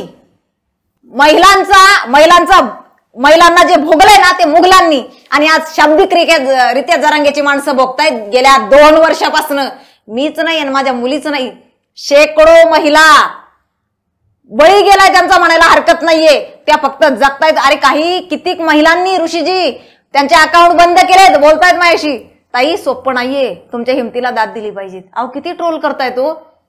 आम्ही एक पोस्ट टाकली ना तर मला 4 विरोधी कमेंट आल्या तरी माझ्या नवऱ्याने सांगितलंय बंद कर, वापरायचं नाही. तुला बघवत नाही ना, तुला वाटतंय ना याची भूमिका चुकीची आहे आणि तू त्याचा विरोध करते. किती गलिच्छ बोलतायत लोक. अरे उचलून न्यायच्या भाषा, उचलून न्यायला, हिच्यावर रेप करा, ही भाषा. मग हे कुणाचं काम होतं? हे मुघलं करायचे ना. का नको म्हणू मी त्याला मुघली? मी मुघली मराठाच म्हणेल त्याला. कारण छत्रपतींचे मावळे असं कधीच वागू शकत नाहीये. परस्त्रीला ही माता समजणारे माझे छत्रपती आणि त्यांचे मावळे सुद्धा होते. नाही नाही नाही, यांनी 2 वर्षापासून महिलांचा रास लावलाय. ऋषीजी तुम्ही पण सोशल मीडिया बघताय, कुठल्या लेवलला शिव्या चालल्यात त्या शिव्या जरा बघितल्या ना त्रास होतोय. मी बोललेलं दिसतं हो तुम्हाला. मी का बोलते? मला हौस नाही आली बोलायची. मला जर तुम्ही मला इंग्लिशमध्ये बोलाल तर मला तुम्हाला इंग्लिशमध्येच उत्तर द्यावं लागेल ना त्याचं, बरोबर ना? हो. मग तुम्ही जर मला शिवी द्याल ना, मी त्याच्या बदल्यात तुम्हाला शिवीच देणार. मी फुलं नाही टाकणार तुमच्यावर. संगीताजी तुम्हाला थोडं थांबवतो, एक वेगळा प्रश्न विचारतो. मध्यंतरी एक अशी पोस्ट व्हायरल होत होती की तुम्हाला कुठला तरी आजार झालाय. कुठला आजार झालाय तुम्हाला नेमका कळू द्या आम्हाला. ऋषीजी नावच घ्या ना त्या आजाराचं. तुम्ही असं काय ताकाला जाऊन भांडर लपवायचं काय? मला HIV झाला. असा तो वाचाळवीर म्हणून आहे. आणि तो कोण आहे वाचाळवीर? बघा ना. आणि तुम्ही म्हणता मुघली मराठे का म्हणता? घ्या आता आणखी दुसरं उदाहरण. पत्रिका माझी छापली, गलिच्छ भाषेत मला घाणघाण बोलतायत, मला धमक्या देतायत, मला फोन, त्या हजारो फोन मला दररोजचे आहेत. मी अनसेव्ह नंबर माझा ब्लॉक लिस्ट मध्ये जातोय. मी ती सेटिंग करून घेतलेली माझ्या मोबाईलला. माझा फोटो त्या रम्या पाटलाने माझा पोस्टर बनवला की या ताईला, या बाईला HIV झालेला आहे. माझा फोटो त्याला लावला आणि खाली नंबर टाकला की हिला फोन करून विचारा, या बाईची विचारपूस करा, या बाईची विचारपूस करा. मला सांगा तो आजार दयामाया यावा असा नाहीये, बरोबर ना? त्या आजाराला गलिच्छ नजरेने बघितल्या जातं. तो बदनाम आजार आहे. जे मला सर्दी झाली ना तर तो बिना गोळी खाता मी नीट होते अशी बाई आहे मी, दवाखान्यात न जाता आयुर्वेदिक औषधं घेऊन. ज्या बाईला तापही येत नाही, लवकर सर्दी होत नाही, तिला तुम्ही एवढा मोठा आजार झाला. मला 2 मुली येतो. समाजात मलाही वावरायचंय ना ऋषीजी, मलाही वावरायचंय समाजात. तुम्ही त्यांच्यावरती कारवाईची भूमिका घ्यायला हवी होती ना. मला कारवाई, मी तेच सांगते ना, सोशल मीडियाचे कायदे एवढे नाही. मी दिले, अर्ज दिलेत मी ज्या वेळेला जाते पोलीस स्टेशनला त्यावेळेला मला सांगण्यात येतं की ह्यांच्यावर NC होणार. NC होऊन काय होतं साहेब? माझी मागणी FIR त्यांच्यावर करावी. आता पोलिसांचं म्हणणं काय, FIR साठी तुम्ही कोर्टात जा, होणार FIR त्यांच्यावर. मी जर प्रायव्हेट दाखल केली ना होणार. माझ्याकडे पैसे नाही तो प्रायव्हेट दाखल करायला. माझ्याकडे पैसे नाहीत प्रायव्हेट दाखल केले ना 1001% मला माहिती, माझ्या संविधानावर माझा विश्वास आहे. 100% नाही, 1001% त्यांच्यावर गुन्हे दाखल होणार. पण माझ्याकडे ते मणी नसल्यामुळे मी नाही जाऊ शकत आहे. ठीक आहे, मी अर्ज दिले, बाबा करा तुम्ही त्यांची. मला सांगा ना एवढं किती बदनाम करण्यात आलं. ही लहान बदनामी आहे का ऋषीजी? सांगा ना. मलाच तुम्ही आज इथं स्टुडिओमध्ये बोलून हा प्रश्न विचारला ना, माझी विनंती आहे तुम्हाला, हे जे लोक आहेत ना बदनामी करणारे, जर हे आले ना तुमच्या स्टुडिओमध्ये तुम्ही नक्की बोलवा त्यांना, त्यांची घ्या. बोलू, आम्ही सगळ्यांना बोलू. अगदी. आम्ही जरांगे पाटलांना देखील सोडत नाही. भारत न्यूज नेटवर्क हे सगळ्यांना बोलवतं, सगळ्यांचे इंटरव्ह्यू घेतं. घ्या. नाही, तुम्हाला आणखीन एक महत्वाचा प्रश्न विचारायचा आहे. तुम्ही दिवसभर तर सोशल मीडियावरती आता बोलू नये तो शब्द बोलतो मी, कारण तुम्ही पण मला काही ना काही माझ्यावरती आरोप करताय. तुम्ही दिवसभर सोशल मीडियावरती बोंबलत फिरता की जरांगे असा, जरांगे तसा. तुम्ही सोशल मीडियावरती काही पण बोलता जरांगे पाटलांबद्दल. मला सांगा तुमचं घर नेमकं कुणावर चालतं? तुम्हाला कोण देतं पाकिट? तुमचं घर कशावर चालतं महाराष्ट्राला कळू द्यात एकदा. अगदीच अगदीच अगदीच. आता ह्याचं खंडन करते मी आणि निषेधही करते तुमच्या शब्दाचा, की तुम्ही बोंबलत असता तर हरकत नाही. आता हा मराठी शब्द आहे, पण मी खंडन करते त्या शब्दाचं तुमच्या. मी दिवसभर सोशल मीडियावर नसते, लक्षात घ्या प्रसादजी. तुम्ही जर माझं बघितलं तर मी संध्याकाळी लाईव्ह नाही. मी बोंबलत हा शब्द ह्याच्यासाठी वापरला, तुम्ही म्हणाला तुम्ही जगांगेचे माणसं आहेत, मग कळू देत ना मी जगांगेचा नाही म्हणून. अगदी अगदी अगदी.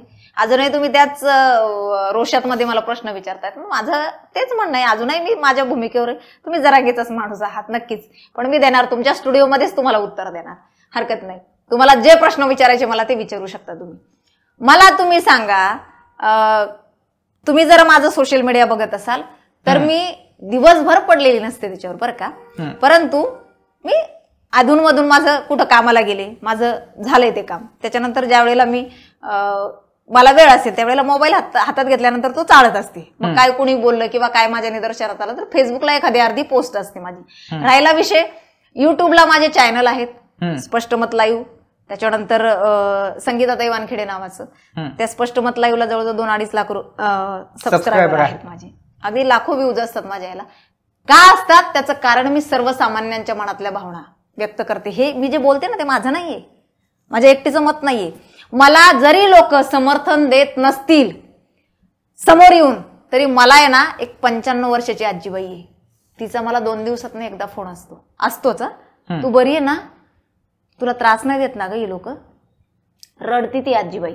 ज्या वेळेला या लोकांनी ते आंदोलन केलं होतं का माझ्या विरोधात आता भोसरी पोलीस स्टेशनला, ती आजी 2 दिवस रडत होती की व्हिडिओ येत आहे, तिच्यावर केस झाली, तिला अटक झाली. किती बदनामी माझी, किती बदनामी. तिच्यावर केस झाली, तिला अटक झाली. ती आजी म्हणायची नातवाला फोन लावून दे, आणि तो नातू घाबरायचा की कदाचित असं काही असेल तर. साहजिक सर्वसामान्य लोक घाबरतात ना. घाबरत त्या नातवानं मला दुसऱ्या दिवशी संध्याकाळी मेसेज टाकला की ताई तुम्ही जर सुरक्षित असाल, मोबाईल जर तुमच्या हातात असेल तर मला तुम्ही सांगा, मी तुम्हाला एक व्हिडिओ कॉल करतो किंवा तुम्ही करा, आजींना तुम्ही दाखवा सुरक्षित आहे. आजी 2 दिवस झाले जेवली नाही, शुगर बीपी त्यांना. ह्या भावना आहेत वयस्कर लोकांच्या सुद्धा माझ्यासाठी, कारण त्या लोकांना कळतंय खरं काय परिस्थिती आहे. अगदी अगदी. फोन चेक करू आम्ही, अगदी मी मीडिया समोर सांगतो, टोटली महाराष्ट्र तुम्हाला फोन चेक केला जाईल. तुम्हाला संगीताताई ऐका ना, आता उशीर झाला, नाही तर मी आत्ता आजीला व्हिडिओ कॉल केला असता. फक्त एक रिक्वेस्ट केली असती, त्यांचा चेहरा दाखवू नका आणि आवाज दाखवू नका, पण तुम्हाला मात्र मी आत्ता दाखवलं असतं ऑन कॅमेरा. बोलताय म्हणलं खरं झाल्यानंतर मी तुम्हाला दाखवणार, तरी पण दाखव, व्हिडिओ कॉल केलेला दाखवेल, त्यांच्या नातवाचा आलेला मेसेज दाखवेल मी तुम्हाला पॉडकास्ट झाल्यानंतर, की बघा नातवाने रिक्वेस्ट केलेली, आजी 2 दिवस झाली जेवली नाहीये, एक कॉल करा ना ताई, व्हिडिओ कॉल करा. आणि मी ज्या वेळेला आजीला दाखवलं ना, तिकडं धाय मोकलून रडत होते आजी. तू व्यवस्थित आहे ना, तू, मी घर दाखवलंय माझं फिरून, हे बघा माझं घर आहे, तुम्हाला कळतं ना माझं घर आहे, मी जेलमध्ये नाहीये आजी. अशी लोक माझ्यावर प्रेम करणारी आहेत, अशी असंख्य लोक आहेत माझ्यावर प्रेम करणारी, की जे या लोकांच्या ट्रोलिंगला घाबरतायत. ऋषीजी सत्यता बघा, या लोकांच्या ट्रोलिंगला, हे इतक्या खालच्या लेवलला जाऊन ट्रोलिंग करतायत, इतक्या खालच्या लेवलला जाऊन ट्रोलिंग करतायत. सर्वसामान्य लोक नाही हो सहन करू शकत. मी तुम्हाला सांगू का, मी नवीन ज्या वेळेला हे माझं ट्रोलिंग होत होतं ना, मलाही झोप नव्हती येत रात्रभर. मी ना या लोकांचे आभार मानेल की त्यांनी मला अशी बनवली ना दगड आता, की ह्याच्यापेक्षा जास्त आणखी काय ट्रोलिंग होऊ शकते, की मला HIV सारखा आजार झाला असं त्यांनी प्रसारित केलंय. व्हिडिओ शिवाय माझा फोटो, माझा नंबर खाली, अहो मला हजारो ट्रोलिंगचे फोन येत आहेत, मला शिव्या दिल्या जात आहेत, तरी मी सहन करते. अक्षरशः ऋषीजी मला सांगा तुम्ही, आज माझी लेक लग्न करायचंय, तिचं जो समंजस असून तो तिचं ठरलंय, आता जे येते तुमच्या याच्या माध्यमातून मी सांगते की ठरलंय, तो मुलगा फार समंजस आहे, खूप समजदार आहे. तो त्याने सांगितलं मम्मी मला या गोष्टींचं काही घेणंच नाहीये, ते तुमचं काम आहे, तुमचं काय विचार. अगदी अगदी. छान मिळाला, अगदी खरंच अगदीच. त्याने मला सांगितलं की मम्मी मला या तुमचं काम आहे, ते तुमचं क्षेत्र आहे, ते मला त्याच्याशी काही घेणं देणं नाही. मला माहिती आहे तुम्ही कशा आहात ते, कारण तोही मला ओळखतोय. संगीताजी, आपल्यासाठी नेहमी एकच गोष्ट असते, जर आपल्या फॅमिलीला माहिती आहे आपण कोण आहोत, काय आहोत, तर मला वाटतं बाकीच्यांना एक्सप्लेनेशन द्यायची गरज नाही. आणि तुम्हाला माझ्या या बोलण्यावरून कळालं असेल की मी जरांगेंचा माणूस नाही. अगदीच अगदीच. संगीताजी, आपण थोडा माहोल पण चेंज करणार आहोत, परंतु एक छोटासा फक्त 40,000 रुपयांमध्ये स्वानंद देवदर्शन यात्रा कंपनी वगतुजा इंटरनॅशनल हॉलिडेज कंपनी मार्फत दसरा दीपावली नेपाळ टूर वरती खास ऑफर. गोरखपूर गोरक्ष मंदिर लुंबिनी, गौतम बुद्ध जन्मस्थळी, पोखरा विंध्यवासिनी देवी गुप्तेश्वर महादेव महेंद्र गुफा आणि डेव्हिड फॉल्स, काठमांड पशुपतीनाथ ज्योतिर्लिंग दर्शन, बुद्धस्तूप, स्वयंभूनाथ आणि चायना बाजार सुद्धा, मनोकामना देवी दर्शन जनकपुरी सीतामाता जन्मस्थान, अस्सल महाराष्ट्रीयन पद्धतीचं शुद्ध शाकाहारी जेवण. मग काय यावंच लागतंय. ऑफर केवळ दसरा आणि दीपावली निमित्त. अधिक माहिती आणि बुकिंग साठी संपर्क करा 9284551534 या क्रमांकावर. 61 वर्षांची यशस्वी परंपरा असलेली दादा पाटील. तसेच अधिक माहितीसाठी लॉग इन करा पुढील वेबसाईटवर. विश्रांतीनंतर तुमच्या सगळ्यांचं चर्चा तर होणारच मध्ये स्वागत. या कार्यक्रमाचे प्रस्तुत करता hotel Vitthal Kamat in association with Vaishali caterers and decorators, go powered by red label natural care. Red label natural care आता फक्त 60 रुपयांमध्ये. आज आपल्यासोबत चर्चा तर होणारच मध्ये संगीताजी वानखेडे आहेत. संगीताजी स्वागत पुन्हा एकदा. संगीताजी, महत्वाचा प्रश्न. तुम्ही जर स्वतःला चांगला म्हणताय, तुम्हाला लोक सपोर्ट करतायत म्हणतायत, मला एका प्रश्नाचं उत्तर द्या. आता मध्ये भोसरीमध्ये मोर्चा झाला, तुमच्या फोटोला प्रतिकात्मक तुमच्या फोटोला त्या ठिकाणी जोड्याने मारण्यात आलं. मग तुम्ही जर एवढे चांगले तर तुमच्या विरोधात आंदोलनच करण्याची गरज का भासते लोकांना? सांगा त्याचं उत्तर. आता खऱ्या अर्थाने ज्यांनी आंदोलन केलं ना, ती लोक पण तुम्ही चेक करायची कोण आहेत. मी समाजसेवेवरच हिंदुत्वाचंही काम करते, लक्षात घ्या. आणि माझा विरोध करणारी ही सर्व हिंदू द्वेषी लोक होती. ही संभाजी ब्रिगेड, जिजाऊ ब्रिगेडची लोक होती. त्यांनी स्वतः बाईट देताना सांगितली त्यांची ओळख. कोण एक महिला होती, मी अमुक अमुक बोलते, मी जिजाऊ ब्रिगेडची कोण कोण पदाधिकारी. कोणीतरी पुरुष होता, त्यांनी सांगितलं मी अमुक अमुक माझं नाव आणि मी संभाजी ब्रिगेडचं. का हिंदुत्व समर्थक लोक का नाही आले? हिंदू धर्म समर्थक माझ्या विरोधात मध्ये नाही येणार. ही लोक जी आहेत ना, मी पुन्हा एकदा इथं म्हणेल, ही शरद पवाराची लोक आहेत, ही राजकारणी लोक आहेत, ही मराठा लोक नाहीयेत. मी अगदी स्पष्टपणे सांगते, ही मराठा नाहीयेत. ही लोक एका पक्षाची लोक आहेत, ही लोक एका संघटनेची लोक आहेत, ज्यांना त्यांची पोळी भाजून घ्यायची होती आणि त्यांनी भाजली. का तर मी शरद पवारांचा हा अनेक वर्षापासून विरोध करते. कशामुळे तुम्ही शरद पवारांचा विरोध कशामुळे करताय? त्यांचा विरोध करते, त्यांची जी कामं आहेत ते अजिबात समाज हिताची नाहीयेत. काही समाज हिताचं केलं नाही त्यांनी. कुठल्याही गरिबाच्या पोराला त्यांनी वरच्या स्टेपला नेऊन ठेवलं नाही, अजिबात नाही. त्यांनी पुढारलेला मराठा आणखी कसा पुढारला जाईल ह्याचाच विचार केला त्यांनी. नाही, समाजासाठी त्यांनी, गोरगरीब मराठ्यांसाठी त्यांनी काहीही केलं नाही. त्यांनी फक्त जाती जातीमध्ये द्वेष निर्माण केला. त्यांनी धर्माचा द्वेष लोकांमध्ये विष पसरवलंय, जाती जातीमध्ये विभागवलंय लोकांना. त्यांना धर्माच्यासाठी एकत्र येऊच दिलं नाही. आणि आता ज्या वेळेला मागच्या पंचवार्षिकलाही भाजप होतं, त्यांना कळून गेलं की नाही, आपल्याला आपलं काही चालतच नाही. आता या पंचवार्षिकलाही त्यांनी काय केलं, निवडणूक लागायच्या अगोदरच 1 वर्ष अगोदर या बाबाला उभा केला, जरांगे नावाच्या बाबाला. का बरं? जरांगे जे आहेत ते शरद पवारांचं तुम्हाला अगदी मला तुम्ही रात्री 2 वाजता जरी फोन करून विचारलं ना, तरी मी हेच उत्तर देणार. ऋषीजी, जरांगे हा शरद पवारांचा माणूस आहे, हा त्याचा प्यादा आहे. आणि धर्मामध्ये विष कालवण्यासाठी मराठा समाज भोळा बाबडा आहे ना, काही मुठभर भोळा समाज आहे त्याच्यासोबत. सगळेच राजकारणी असंही मी म्हणणार नाही, परंतु थोडेफार लोक जोडले होते. कोट्यानी लोक जोडली होती. पण मला फार अभिमान आहे त्याचा. मी त्या लोकांचे डोळे उघडले. गेल्या 2 वर्षापासून मी नॉनस्टॉप बोलत राहणार. मी हा कसा चुकीचा आहे हे मी बोलत राहणार आणि बोलते मी. आणि ते लोकांना पटलंय. आणि जीवाची पर्वा नाही तुम्हाला तुमच्या? अजिबात नाही. मी पहिलेही सांगितलं तुम्हाला, मी माझं मरण तळ हातावर घेऊन फिरते. पुन्हा एकदा मला हे तुम्हाला स्पष्ट करावं लागेल, म्हणजे आवडेल मला स्पष्ट करायला. मला सांगा, जरांगे जर इतका फेमस आहे, इतका लोकप्रिय आहे, ऋषीजी, या प्रश्नाचं तुम्ही पण मला उत्तर द्यावं बरं का? जी बोला. नक्कीच. तो जर इतका लोकप्रिय आहे, तो जर इतका फेमस आहे, तुमचं म्हणणं की करोडो लोक त्याच्यासोबत आहेत, बरं मीही मान्य करते. मराठ्यांचे ते देव आहेत, मराठा समाजाचे जरांगे पाटील हे आराध्य दैवत आहे. काहीही करू शकतात लोक त्यांच्यासाठी, बरोबर? निश्चित, बरोबर. काहीही. मला सांगा जरांगेचे 2 पिक्चर का हो धपाधप तोंडावर पडलीत? याचं उत्तर द्या मला तुम्ही नक्कीच. का बरं त्याची पिक्चर चालली नाही? ऋषीजी, तुम्ही जर आज त्या पिक्चर जे निर्माता आहेत त्यांना फोन केला ना, लॉस मध्ये, साधे लॉस मध्ये नाहीयेत. तुम्ही पण त्या क्षेत्रात आहात ऋषीजी, चौकशी करा त्या लोकांचे काय हाल येत असते. तो हिरो जो आहे ना चित्रपटाचा, तो जास्त फेमस नाही म्हणून नसेल चालला. दुसरा पिक्चर, दुसरा 2 पिक्चर होते, त्या पिक्चरामध्ये तर दिग्गज होते. काय बोलता अहो रुद्र फार रंजलेले. कोण दिग्गज कोण होते? अहो काय तुम्ही बोलताय असं? किती दिग्गज त्याच्यामध्ये कलाकार होते दुसऱ्या पिक्चर मध्ये ऋषीजी, सगळे गाजलेले. 2 कलाकारांची नाव. मला नाव घेऊन मी का अपमान करू त्यांचा? मला नाव नाही सांगायचं कुणाचंच, आणि मला त्यांना कमी नाही लेखायचं. चुकी त्यांची नाहीच आहे. त्यांनी जो पिक्चर निवडला तो चुकीचा, ज्या माणसाची स्टोरी त्यांनी निवडली तो चुकीची, कारण ती फेक होती. फेक चालत नसतं हो, खोटं जास्त दिवस चालत नसतं. मला इथं काय म्हणायचंय ते जाऊ द्या. म्हणजे जरांगे खोटे, सपशेल खोटे. अगदी. तो जर खरंच मला सांगा ना, त्याला जर करोडो लोकांचा सपोर्ट आहे ना, मग का नाही लोक पिक्चर बघायला गेलेत? आहो त्याचा जायला पाहिजे होतं लोकांनी. तो काही असू दे, आमच्या जरांगे पाटलाचा पिक्चर आहे ना, मग जायलाच आम्ही जाणारच. अहो लोकांना फुकट पिक्चर दाखवावे लागले याच्याच नेते मंडळींना.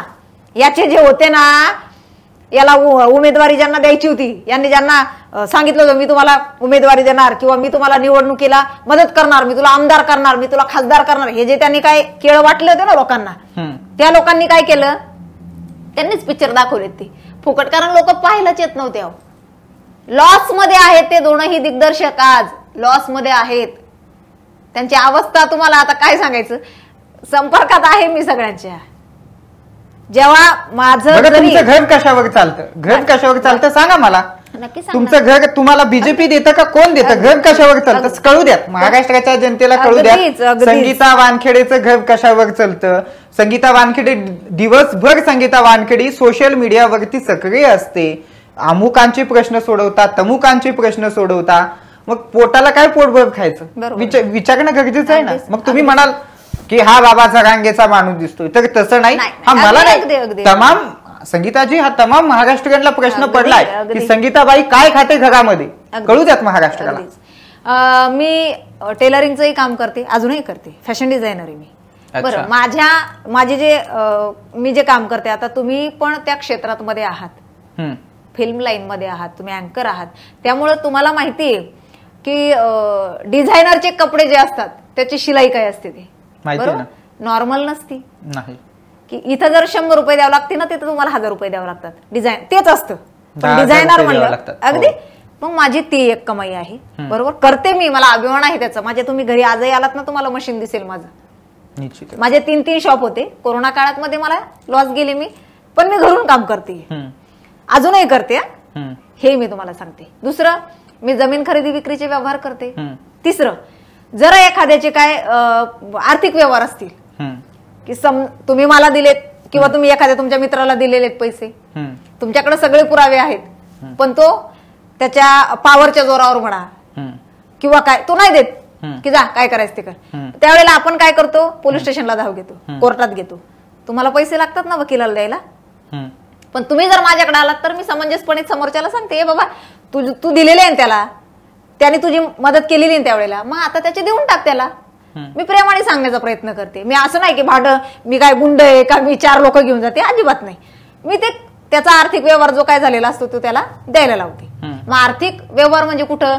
कुणीतरी घर घ्यायला पैसे दिलेले आहेत, कुणीतरी काहीतरी वस्तू घ्यायला पैसे दिलेले आहेत, कुणीतरी खूप लोकांच्या फसवणुकी होत आहेत आर्थिक. मग ज्या वेळेला मी त्यांची मदत करते ना, मी जर तुम्हाला मदत करते, तुम्ही जर कोर्टात गेलात, पोलीस स्टेशनला गेलात, तुम्हाला पैसे लागतात ना, मग मलाही माझे 2 रुपये द्या, मी तुमचे काढून देते.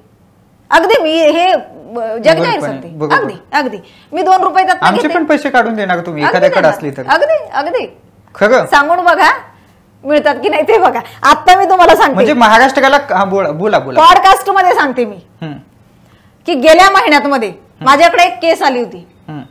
केस अशी होती, नांदेडची महिला आहे आणि तिची शिक्षण संस्था आहे, आणि शिक्षण संस्थेच्या कामासाठी तिने एका म्हणजे वकिलाला पैसे, हायकोर्टाचे वकील होते, आहेत हायकोर्टाचे वकील आहेत ते, त्यांना पैसे दिले होते त्यांनी की माझे असे पैसे अडकले, म्हणजे हे काम आहे माझ्या शिक्षण संस्था, मोठी शिक्षण संस्था आहे त्यांची, आणि त्याच्यासाठी मग हे त्यांनी पैसे घेतले त्यांच्याकडनं जवळजवळ 2.5 कोटी रुपये. बापरे. मी अमाऊंट सुद्धा सांगेल. हम्म. हा, जबाबदारीने सांगेल मी की ते कोर्टात मध्ये ती केसही त्यांना टाकायची होती, त्याच्यासाठी घेतलेली होती, आणि मंत्रालयातनं काही कामं करून घ्यायची होती त्याच्यासाठी घेतले होते त्यांनी. त्यावेळेला उद्धव ठाकरे सरकार होतं हे मला जबाबदारीने सांगावंसं वाटेल बरं का. आणि ते तुम्हाला मी मान्यता प्राप्त करून देतो, काय तुमच्या गोष्टी असतील त्या राहिलेल्या, त्याच्यासाठी एवढी अमाऊंट लागेल. त्या माऊलीने दिलेत त्यांना पैसे.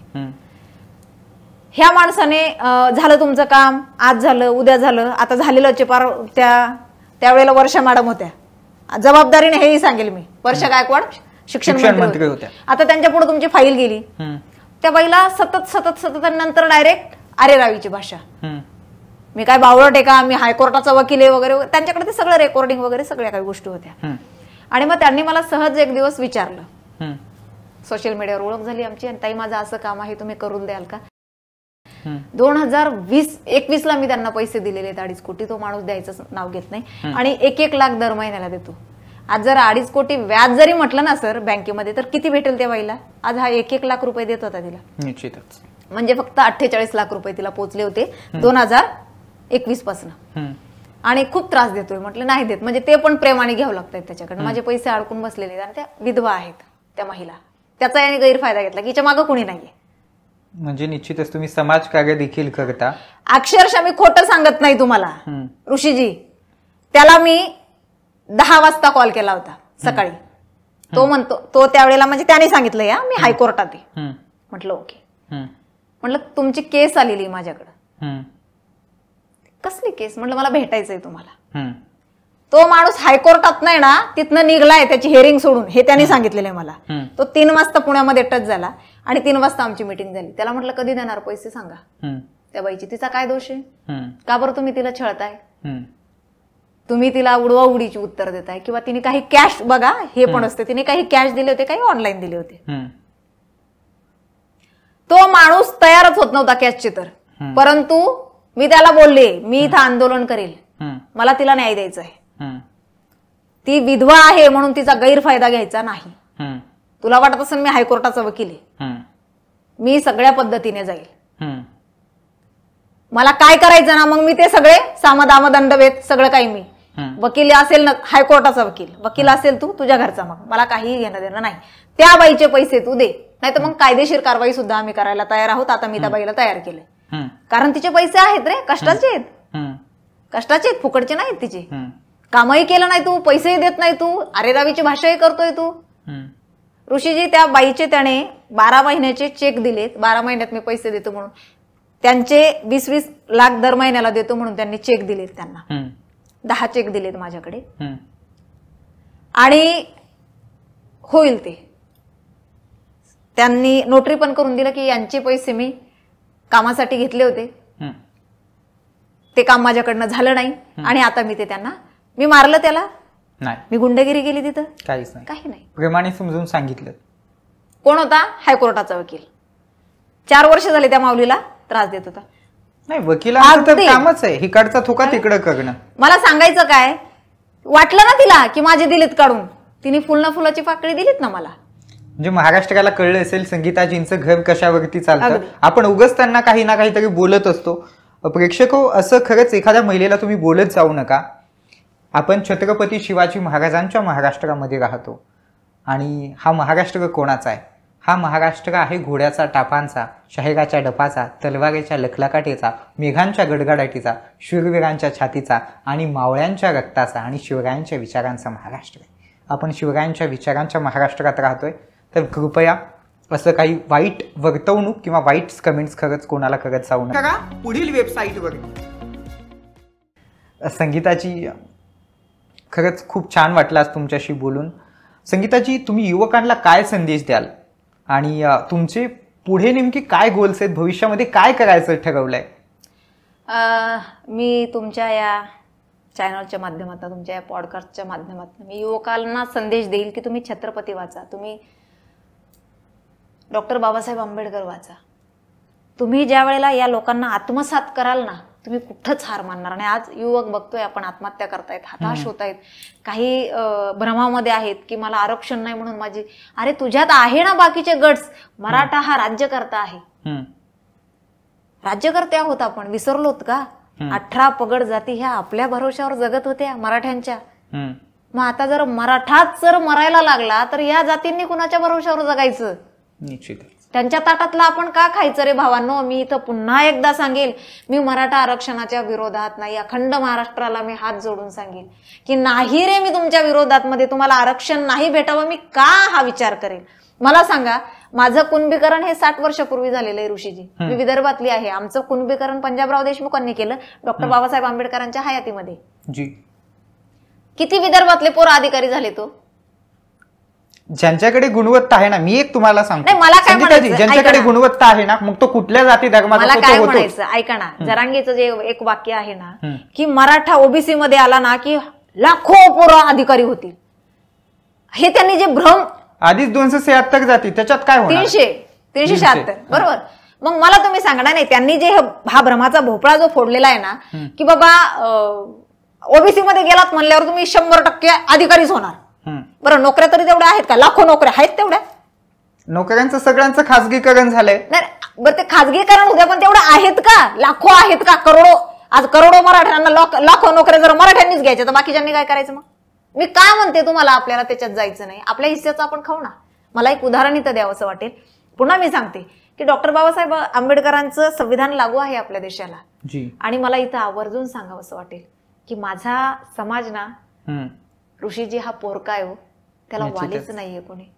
तुम्ही म्हणाला प्रकाश आंबेडकर वाली आहेत, तुम्ही एक शब्द वापरला होता प्रकाश नाही, मी रिक्वेस्ट केली होती त्यांना की माझ्या समाजाचं तुम्ही नेतृत्व घ्या आता. निश्चित. त्याचं कारण माझ्या समाजामध्ये ना लाडग्यांची खूप जास्त झाली. फक्त खायचं, फक्त स्वतःचं घर भरायचं, समाजाचा वापर करायचा, तरुणांचा वापर करायचा.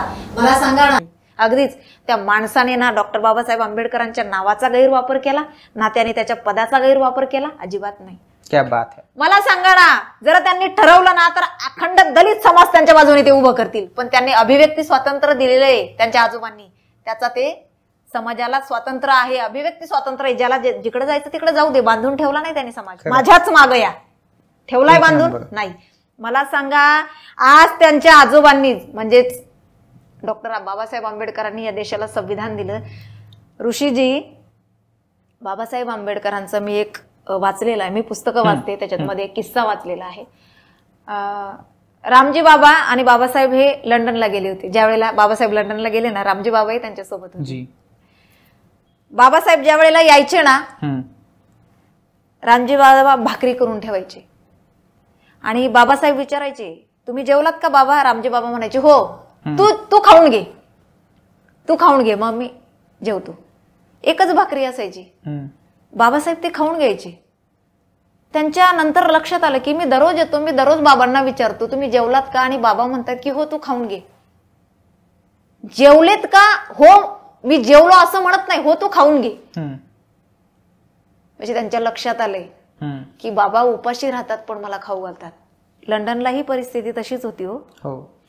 लंडनला बाबासाहेब शिकायला गेले ना, त्यावेळेला पुस्तक घेण्याची त्यांच्याकडे पैसे नव्हते. पुस्तक घेण्यासाठी ज्या वेळेला डॉक्टर बाबासाहेब आंबेडकर हे लायब्ररीमध्ये जायचे ना, संग्रहालयामध्ये, त्यावेळेला ते पुस्तक असं काही वाचायचे ना की त्याच्यानंतर त्यांना त्या पुस्तकामध्ये किती नंबरच्या पेजला, किती नंबरच्या पॅराग्राफमध्ये काय लिहिलेलं आहे हे तुम्ही त्यांना विचारलं ना तरी ते डोळे झाकून सांगत होते. एवढा ज्ञानी माणूस, मी खरं सांगते. The symbol of knowledge in the world. ज्ञानाचा तो सिम्बॉल आहे भीमराव आंबेडकर म्हणून. म्हणजे आणि मला खंत आहे, मला याची नाही खंत, अरे ते शेवटी माझ्याच भारतातलं रत्न आहे, मला अभिमान आहे, स्वाभिमान आहे. पण त्यांनी दलितांसाठी जे केलंय ना ते कुणीच करू शकत नव्हते. हे जे बोलल्या जातं ना की दलितांना माणसात आणलंय, दलितांना प्रवाहामध्ये आणलंय, नाही बरं का. दलित हे माणूसच होते, आम्ही माणूस नव्हतो. क्या बात. आम्ही छळ केलाय त्यांचा. कुणी केला असेल ना, प्रवाहामध्ये मराठा होता. आपण ब्राह्मणांवर ढकलून मोकळा होतो. तुम्ही जर माझा परवाचं जर बघितलं तर कुणीतरी पाटीलच आहेत मराठवाड्याचे, त्या पाटलाच्या मुलाने बाबासाहेबांवर लेख लिहिला आणि इतका सुंदर आहे तो की मी जाताना नक्की तुम्हाला तो शेअर करून जाईल तुमच्या व्हॉट्सअपला. मी तो ऋषीजी प्रत्येकाने तो वाचावा. त्याने त्या लेखामध्ये लिहिलेलं आहे की अरे बाबासाहेबांनी दलितांना माणसात नाही आणलं, बाबासाहेबांनी आम्हाला माणसात आणलं. क्या बात आहे. आम्ही माणूस म्हणून जगत नव्हतो, ते माणूस म्हणूनच जगत होते. आम्ही त्यांना माणूस म्हणून जगू देत नव्हतो.